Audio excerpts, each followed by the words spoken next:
wedi bod yn bleser bod yma heno yn eglwys gadeiriol Tŷ Ddewi ac i dathlir Plygain sy'n mor bwysig i'n traddodiad a'n cymeriad ni fel Cymru. Y traddodiad sydd yn nôl canrifoedd pan yr oedd Cristnogion yn dod ynghyd mewn eglwysi a capeli ac yn dathlu'r genedigaeth trwy gair a trwy cad, trwy geiriau sydd yn canolbwyntio pwysigrwydd genedigaeth Iesu Grist yr ymgnawdoliad.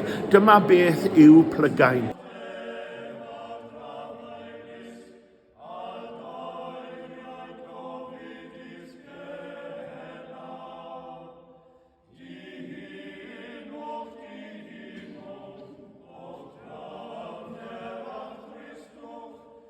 Ac mae'n testyn llawenydd i pob un ohonom ni fel Cristnogion wrth i ni dod ynghyd a canu carolau ac mwynhau yr hwyl gyda'n gilydd bod yr Iesu yn fyw ac bod ei heddwch a'i dangnefedd yn byw yno ni fel Cristnogion.